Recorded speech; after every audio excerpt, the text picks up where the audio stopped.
بسم الله الرحمن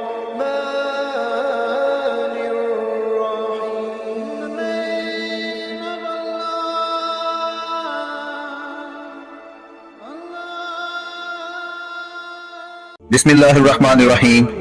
شروع اللہ کے نام سے جو بڑا مہربان اور نہایت رحم والا ہے.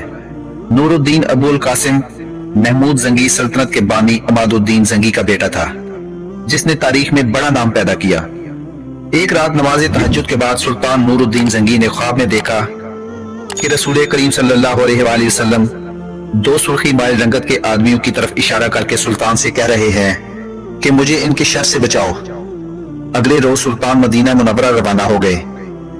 وہاں جا کر اہل مدینہ کی کھانے کی دعوت کی، جس میں سب لوگ حاضر ہوئے. سلطان نے حاضرین سے پوچھا، کیا مدینے کا ہر شہری مجھ سے مل چکا ہے؟ حاضرین نے کہا، جی ہاں، سوائے دو آدمیوں کے. سلطان نے ان کے بارے میں پوچھا تو معلوم ہوا کہ یہ دو مراکشی باشندے ہیں جو روضہ نبوی کے بالکل قریب رہائش پذیر ہیں. سلطان نے وہاں جا کر گھر کا جائزہ لیا. فرش پر ایک چٹائی پڑی ہوئی تھی. سلطان نے چٹائی اٹھائی. اس کے نیچے ایک تازہ کھدی ہوئی سرنگ تھی.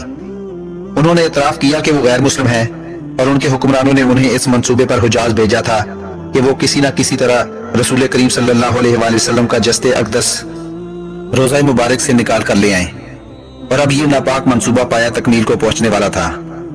سلطان نور الدین زنگی نے حکم دیا کہ ان دونوں کو قتل کر دیا جائے اور روضہ مبارک کے گرد ایک خندق کھود دی جائے اور اسے پگھلے ہوئے سیسے سے پاٹ دیا جائے تاکہ آئندہ کوئی بدبخت ایسی مذموم حرکت کے بارے میں سوچ بھی نہ سکے. یہ واقعہ 558 ہجری کا ہے. سلطان نے روضہ مبارک کے قریب ایک چبوترا بھی بنوایا تاکہ اس پر ان قبور کی حفاظت کے لیے ہر وقت پاسبان رہیں. یہ چبوترا اب بھی موجود ہے. دوستو، ویڈیو اچھی لگی ہو تو چینل کو سبسکرائب کریں اور ویڈیو دوستوں کے ساتھ بھی شیئر کریں. اللہ تعالیٰ آپ کا حامی و ناصر ہو.